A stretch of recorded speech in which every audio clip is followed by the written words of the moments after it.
لله رب العالمين، والصلاة والسلام على أشرف الأنبياء وخاتم المرسلين محمد وعلى آله وصحبه وسلم. ربنا هب لنا من لدنك رحمة وهيئ لنا من أمرنا رشدا. ربنا أرنا الحق حقا وارزقنا اتباعه، وأرنا الباطل باطلا وارزقنا اجتنابه. ربنا اغفر لنا ولإخواننا الذين سبقونا بالإيمان، ولا تجعل في قلوبنا غلا للذين آمنوا ربنا إنك رؤوف رحيم. آمين. سەرەتا لە خوای پەروەردگار دەپاڕێمەوە، دەڵێم یا ڕەبی خوایە بۆ خاتری ناو سیفەتە بەرزەکانی خۆت کەی، بۆ خاتری ئیسمی عەظەمی خۆت کەی، تاعەت و عیبادەتی هەموو لایەکت قبول کردبین. یا ڕەبی خوایە عاقبەتت خێر کردبین. یا ڕەبی خوایە داهاتوومان لە ڕابردوومان باشتر بکەی، ئیمانمان سەلامەت بکەی، دینمان پارێزراو بکەی، دنیامان بۆ خۆش بکەی، عاقبەت خێرمان بکەی، بە موسڵمانی بمان ژێنی، بە موسڵمانی بمان مرێنی، بە موسڵمانی زیندیمان بکەیت و یا ڕەب العالەمین. مامۆستا بابێت تێرانە، مامۆستا وەرێرە دانیشەتوو، هەر قسەم پێ ناکرێنە تو لێوێن دەرێبی وەرە. برایانی بەڕێز، وەڵا جارێ دوعای خێر بۆ ئەو برایانە بکەین کە بوونە مایەی ئەو ئیفتار سائیمە. خوای پەروەردگار پاداشتی خێریان داتەوە و خوای پەروەردگار بیخاتە تەرازوی حەسەناتیان، و خوای پەروەردگار پاداشتی خێری برایانی مەڵبەند و ئەنجومەنی سۆران بداتەوە. خوای گەورە مۆفەقیان کا، سەرفرازیان کا، سەربەرزی دنیا و قیامەتیان بکاتن یا ڕەب العالەمین. پێم خۆشە پێشەوەی کە بێمە سەر بابەتەکەم، بەڕاستی جێی باسکردنە. ئەو ئیفتار سائیمە تەسەوڕ دەکەنی چەند ساڵ پێش ئێستا بێتن. لەوانە هەر یەکە و ڕەقەمێکی بڵێتن زۆر شتێکی سەیر و سەمەر دەربچێتن. تەسەوڕ دەکەنەوە ئیفتار سائیمەی پێش 20 ساڵ پێش ئێستانەکەیە، 20 ساڵی ڕەبەق پێش ئێستا ئەو ئیفتار سائیمەی لێکەوتۆتەوە. بەڕاستی ئەوە ئەمن خوازیار بووم بۆ خۆی لێرە باە ئەو پیاوە، بۆی کە ئینسانە و قسانە دەکات تەشجیعکەرێکە بۆ خۆشمان. یعنی ئینسان دەلالەت لەسەر ناسینی خوا و ترسان لەو ڕۆژەی کە ڕوبەڕووی خوا دەوەستیەوە، دەلالەت لەسەرەوەی دەکات. دەلالەت لەسەرەوەی دەکات کە ئینسان گوناه و تاوانی پێ گچکە نەبن. دەلالەت لەسەرەوە دەکات کە ئینسان ڕۆژێک دادێتن کە ئەو گوناه و تاوانانە گەریسان تۆبەی لێ نەکات و واگەر کەفارەتیان هەبێ کەفارەتی نەدا، خوای گەورە محاسەبەی دەکاتن. لەو ماوەی برایەک تەلەفۆنی بۆ برایەکی کردبوو، تو وەڵایە من کەفارەتێکم لەسرە، لە مانجی ڕەمەزان چووم بۆ لای خێزانەکەم، نەشم زانیوە، بەڵام دوایە کە پرسیارم کردو وتیان گوناها و تاوانە و ئەوە کەفارەتەکەی چۆنە و چۆن نییە. ئەمیش گۆ بینە لای جەنابی مامۆستا مەلا موسلیمی بە قسەی لەگەڵ بکاتن. بەڵام کە دێ ئەمنۆم زانیە و ڕەمەزانەیە 20 ساڵ پێشی ئێستا گەنج بووە، ژنی هیناوە، نەیزانیوە حرامە ئەگەر بە ڕۆژوو بێ بچێتە لای خێزانی. زامنە بۆ خۆشی دەم گۆ ڕەبی حافێتی بیتن کاملاوەندا مسڵمانێکی ڕێک و پێک و لە خواترس و هەر گوێی نەداوە، تۆی زانیوە کە ئەنەما هیچی نەکردووە. تا لەو ئاخیرانە گوێی لێ بووە لە مامۆستایانوانەکە کە ئەو کەسەی کە لە مانجی ڕەمەزان بچێتە لای خێزانەکەی، ئەوە دەبێت 2 مانگان لەسەرێک بە ڕۆژوو بێ، ئەگەر نادەبێ جلوبەرجی 6 فەقیری، ئەگەر نادەبێ 6 فەقیرینان بداتن. هاتووە کابرا نەک جا کە 3000 دانرابوونیە، جەنابی مامۆستای وەبزانام 3000، ئەو 6000 داناوە، 2500 ئەو 6000 داناوە. یعنی بەڕاستیە من کە جەنابی مامۆستا ئەو بابەتەی بۆ باسکردم زۆر، یعنی وەکو بڵێ دڵم خۆش بوو بۆی کە الحەمدولیلا خەڵکێکی مسلمان، خەڵکێکە یعنی حیسابی ئەوە دەکا کە بە تاوانێکی 20 ساڵ پێشی ئێستانەکە کردووە، ئێستا لی دەپێچیتەوە، ئێستا کەفارەتەکەی دەداتن.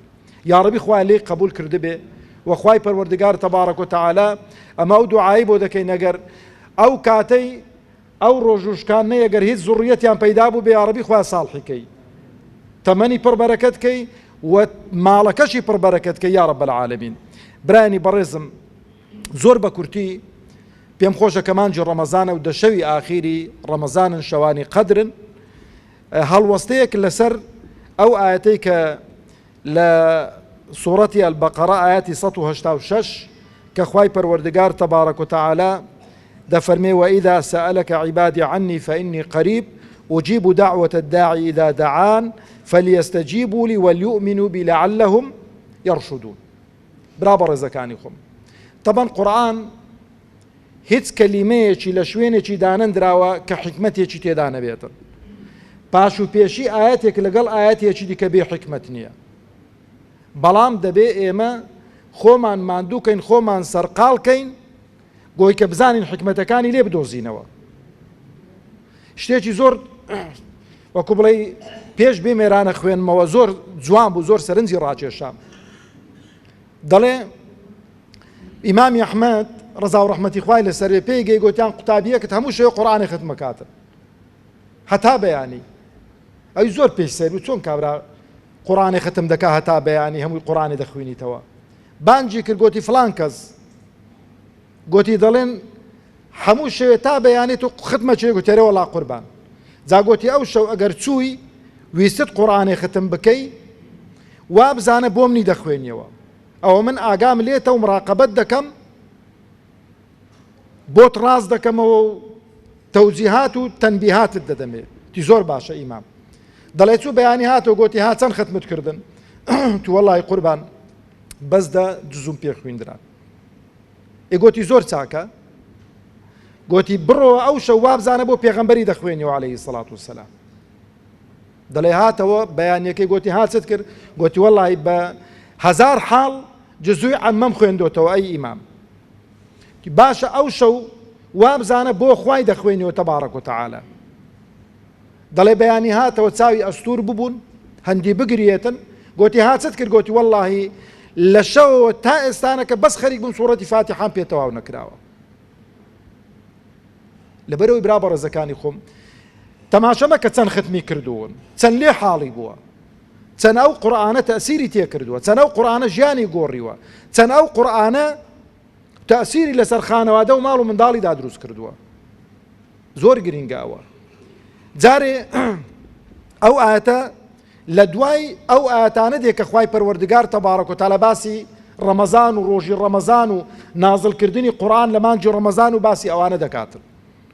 یعنی نەوعەن ما خوای پەروەردگار تەبارەک وتەعالە پێمان ڕادەگەیەنێتن کە دوعا لە هەموو کاتێکی مستەحەبە و لە هەموو کاتێکی خوای گەورە پێی خۆشە، بەڵام بە تایبەتیش لە کاتێکدا کە ئینسان بە ڕۆژووە، لە کاتێک کە ئینسان خەریکی عیبادەتێکە کە خوای پەروەردگار پێی خۆشە کە بۆ ئەوە. لەبەرەوەش هەرچەندە ڕەئیەکە ئەوە شێخ عوثێمین بە ڕەحمەت بێتن دەفەرمێتن لە ڕۆژی حەشر و حیسابیشدا ئەوانەی کە گونەهبارن، ئەوانەی کە تاوانبارن، حەقی خەڵکیان لەسەرە، دەڵێ خوای پەروەردگار لە ڕۆژوەکانیان وەرناگرێتن، یعنی ڕۆژوەکانیان بۆ دەمێنێتەوە، پاداشتی ڕۆژوەکانیان لێ ناسەندرێتن. بۆ چونکە دەڵێ خوای پەروەردگار دەفەرمێ ئەسەوم لی، ڕۆژوو بۆ منە وانە ئەجزی بی. لەبەرەو برا بەڕێزەکانی خۆم ئینسان جارێ پێش هەموو شتێکی بەڕاستی وەکو ئیمامی ئەحمەد وەکو دەرسێک بۆ ئەو قوتابیەی هەست بە مەعیەتی خوا و بە لەگەڵبوونی خوا و ئەو گوناه و تاوان و ئەو هەموو عەلەق و بەلەقەی کە دەیبینی هەموو خەلەلەکە چییە؟ خەلەلەکە خەڵک دابڕاوە لە خوا تەبارەک وتەعالە. کابرا بە تەمای لیقای خوای نییە، کابراوا دەزانێتن دنیا هەر ئەو دوو ڕۆژێ و پەلەپەلیەتی ئەوەی کە دەستی کەوێ ئەوەی کە پێی دەکرێتن بیکا و کۆتایی پێبینیتن. نەوەڵا زۆر لەوەی گەورەترە قەزیەکە. جا لەبەرەوەی جارێکە تەماشە بکەن ئەو پرسیارانەی کە لە پێغەمبەر کراون عەلەیهی سەڵات وسەلام. يسألونك عن الأنفال قل الأنفال لله والرسول يسألونك عن المحيض قل هو أذى. وحرتي پرسیارێک لێ کرابیتن خوای پەروەردگار بە قل وەڵامی داوتێنی پێیان بڵێ، بەڵام لێرانە خوای پەروەردگار ئەو قولەشی لێ دەرێناوە، ئەو قولەشی لێ دەرێناوە بۆی کە ئینسان مابەینی عەبد و خوای پەروەردگار تەبارەک و تەعالا ما بەینی ئێمە و خوا تەبارەک و تەعالا پێغەمبەرانیشی لە نێوان دانین، مەلایکەتانیشی لە نێوان دانین. دەبێ ئاوا خوای خۆت بناسی، دەبێ ئاوا لە خوای خۆت بپاڕێەوە. لەبەرەوە دەفەرمێ وئیذا سەئەلەکە عیبادی عنی، یەخۆ دەبێ پرسیاریان لە پێغەمبەر کردو عەلەیهی سەڵات وسەلام. دەفەرمونەی پێغەمبەری خوا ئەو خوای ئێمە نزیکە یان دوورە؟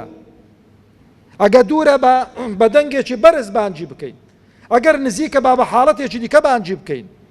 لە غەزوەیەک پێغەمبەری خوا عەلەیهی سەڵات وسەلام هاوڵە بەڕێزەکانی دەگەڵدا بوون، هەر وەسەر دەکەوتن لا ئیلاهە ئیلا الله، دەنجیان بەرز دەکردەوە. پێغەمبەر فەرمووی لەسەرە خۆ ئێوە بانجی زاتێکی غائب ناکەن، ئەو زاتە نزیکە لێتان. لەبەرەوە دەفەرمێتن وئیذا سەئەلەکە عیبادی عنی، ئەگەر بەندەکانی من ئەی محەممەد عەلەیهی سەڵات وسەلام پرسیاریان لێ کردی لە من، ناڵێ فەقل مباشرەتەن فەئینی قەریب، ئەمن نزیکم برا بەڕێزەکانی خۆم. پێغەمبەری خوا عەلەیهی سەڵات وسەلام ئەو کاتەی لە هەموو شتێکی لە هاوڵان نزیکتر وشترەکانیان بوون، لەبەرەوەی ئیش و کاریان زیاتر لەگەڵ وشتر و لەگەڵ حەیوانات و لەگەڵ ئەوانە کە ئیشیان پێ بوون. لەبەرەوە دەفەرمێ خوای پەروەردگار تەبارەک و تەعالا لە ملی وشترەکان لە ئێوە نزیکترە. یعنی کو دەست لەسەر تەشبیه نەبێ وەللله المەثل الأعلى، دەست لەسەر ملی وشترەکە دادنێ چەند لێک نزیک دەکەوێتەوە، دەفەرمێ خوا لەوەش لێت نزیکترە. وخوای پەروەردگار بۆ خۆش تەبارەک و تەعالا دەفەرمێ وهو أقرب إليكم من حبل الوريد، ئەلەو شادەماری ملی ئینسان خوای گەورە لە تۆ نزیکترە، لە من نزیکترە. کەواتە برا بەڕێزەکانی خۆم، خاڵی یەکەم ئینسان کە ئەو زاتە ئەو خالیقە ئەو بەدیهێنەرەی ئێمە ئەوەندە لێمان نزیکە با شەرمی لێ بکەین. شەرمی لێ بکەین لەوەی کە ڕۆژێک لە ڕۆژان بێ ئەمر و فەرمانێکی ئەو خوایە بکەین. شەرمی لێ بکەین ڕۆژێک لە ڕۆژان ئەو ئەمر و فەرمانانەی کە پێی کردوین بە قالب تەمبەڵی و بە تەوەزەلی ئەنجامیان بدەین. لەبەرەوەش ئەمڕۆ ڕۆژی بەتایبەتی کە دوژمنانی دین و ئەوانەی کە عەلەمی دوژمنایەتی ئیسلامیان بەرز کردوتەوە بە کەناڵەکانیانیشەوە کە شەو و ڕۆژ خەریکی دروستکردنی شوبهەن بۆ مسلمانان و باسی شەهەوات و شوبهات و هەرمەکە شەو و ڕۆژ خەریکن، ئەو ڕۆ زۆر گرنگە ئینسان ئەو عیلاقە تەندروستەی لەگەڵ خوای خۆی تەبارەک و تەعالا تند و تۆڵ کاتن. ئیمانداری و مسلمانیەتەکەمان با بە عیلمەوە بێتن، بە زانستەوە بێتن، بە خەشیەوە بێتن، بە ناسینی خواوە بێت تەبارەک و تەعالا. ئەگەر ئەوە بوو بەرهەمی دەبێ. تەماشەکن خۆ پێغەمبەران کە هاتوون عەلەیهیمو سەڵات وەسەلام، هیچ پێغەمبەرێک کە خوای پەروەردگار ناردوویەتی هەموو ئومەتی لەگەڵ هیدایەت نەداوە هات بێتن لە ناو ئومەتەکەی و وتاریان بۆ بدات و تەکبیر و ئەڵڵاهو ئەکبەری لێ بدەن، بە تاقی تەنێ هاتوون. بەڵام لەبەرەوەی خوایان ناسیوە و اعتیمادی تەواویان لەسەر خوا بووە و عابیدی باش بوون، خوای گەورە تەبارەک و تەعالا دڵی خەڵکی بۆ نەرم کردوون، خەڵکی بۆ هیدایەت داون، پاڵپشتی بۆ دروست کردوون. برا بەڕێزەکانی خۆم، وەڵڵاهی ئێمەی مسلمان ئەگەر اعتیمادی تەواومان لەسەر خوا بێ، تەوەکولی تەواومان لەسەر خوا بێ، حیسابی تەواو بۆ خوای خۆمان بکەین، خوای پەروەردگار دڵی خەڵکمان بۆ نەرم دەکاتن، خوای پەروەردگار ئەسبابی نەسرەتمان بۆ سەهل دەکاتن، خوای پەروەردگار دوژمنانت زەلیل دەکاتن. بەڵام ئەگەر عیلاقەمان لەسەرەوەی بوو فڵان کچە دەوڵەتێک پاڵپشتیت دەکا و چێ هاوکاریت دەکا و چ منەظەمەیەک دەستی لە پاڵپشتی تۆیە و چێ ئەوە خوای پەروەردگار وازت لێ دێنیت، کەیفی خۆیتت دەگەڵ ئەو خەڵکەی. ئەو جا برا بەڕێزەکانی خۆم، زۆر گرنگە ئەو ئایەتە وئیذا سەئەلەکە عیبادی عنی. تەماشەکە خوای پەروەردگار یا ڕەبی خوای لەوانمان حیساب بکەی لە لستی بەندەکانی خۆی تۆماری کردووی. ئەگەر عەبدەکانی من بەندەکانی من پرسیاریان لێ کردی فإني قريب أمن نزيكم أجيب دعوة الداعي إذا دعان. خواهي قولوا وعدي دعوة دفرمي ولامي دعاي أو دعا قويانا دعا قو مثلا وني بلي ولا كابرا دعاء بو خلشي بكاو نوشتو أوان ما بس تمونية أو كسيك دعاء دك أو الأخوة دا بارتوا ولامي عند دمو دفرمي أجيب دعوة الداعي ولامي عند دمو أو دعوة كاريانيان بو جيب جيدكم بيغمبري إخوة عليه الصلاة والسلام لهش نو دفرمودان كم متزالني بيان خوين موبوتان بلام بيغمبر دفرمي عليه الصلاة والسلام مسلمانك إيمان دارك لحرش وينيك أو زوية دزبرس كاتو لأخوة ببارتوا خواهي پروردگار تبارك وتعالى شرم دكاتن أو دستانا ببي برهم رد كاتوا إلا پیغمبر دفرمي عليه الصلاة أو چند حالتاني بو دكاتن يان فورا داوا كاريكي جيب جي دكاتن يان وتبقى قدر أويك أو داواي كردو بلاو مصيبتي لسر دفع دكاتن يان وتا پاداشتێکی گەورەی بۆ دەنووسێتن لە ڕۆژی دوایی پاداشتی نوێژ و زەکات و حەج و هەمووی کۆتایی دێتن ئەو پاداشتە گەورەی چێ خوایە ئی دوعاکانی تت لە فەرمودەیەکی تری پێغەمبەر داهاتوە عەلەیهی سەڵات وەسەلام خوای پەروەردگار وەڵامی دوعای ئیماندار و موسڵمانان دەداتەوە گەر پەلە نەکەن فەرمیان پەلەکردنی چۆنەی پێغەمبەری خوا عەلەیهی سەڵات وەسەلام فەرمی کابرا نەڵێ وەڵا هەر دوعام کردو هەر دوعام کردو وەڵا جێبەجێ نەبوو جاگاتان لێبێ کوڕە زۆر جار بەخوا پێشی لەگەڵ خۆمە یعنی ئێمە خوای پەروەردگار تەجروبە نەکەین وەڵا بە هەندێک دوعا بکەم داخەلوم جێبەجێ دەکاتن یانە نا ئاگاتان لەو خاڵەی هەبێ خاڵێکی زۆر ترسناکە خوای پەروەردگار تەجروبە ناکرێتن بەڵام بە دوای هۆکاری وەڵامدانەوەی دوعاکانی خوا داوا بچین ڕزقمان حەڵاڵ بێ جلوبەرگمان حەڵاڵ بێ مەسکەنمان حەڵاڵ بێ مەرکەبمان حەڵاڵ بێ ئەوانە هۆکارن بۆی کە دوعاکان جێگیر ببن ئەو جا لە ئاخیری دابرا بە ڕێزەکانی خۆم خوای پەروەردگار لێرانە شەرتی وەڵامدانەوەی دوعاکانیشی داناوە دەفەرمێ ئوجیب دعوة الداعی إذا دعان بەڵام بەس شەرتێکی فەلیەستەجیبوا لی بەڵام لە مقابل دا ئەوانش با وەڵامی من بدەنەوە وەڵامی خوا چۆنە تەبارەک و تەعالا پەیوەست بی بە شەریعەتی خوا بە دینی خوا شانازی بە مسلمانەتی و دینداری خۆتەوە بکەی نەک بڵێ وەڵا هەموو شەریعەتم بقبولە بەڵام ئەوە لۆ وایە ئەوە لۆ ئاوایە تێبینیم ئەتوو چی تێبینیت لەسەر شەریع خوای گەورە هەبێ ئەتوو چی تێبینیت لەسەر حەڵاڵ و حەرام هەبێ ئەتوو چی تێبینیت لەسەرەوەی هەبێ بێ شوبهە دروستکەی بۆ خەڵکی هیچ نییە تو لەبەرەوە دەفەرمێ فەلیەستەجیبوا لی استیجابەی خوای پەروەردگار ئەوەیە ئەو شەریعەتەی کە ناردوویەتی بۆ محەممەد المستەفا عەلەیهی سەڵات وسەلام کە دوایین شەریعەتە لە ئەلفەوە تایە هەمووی قبولکەی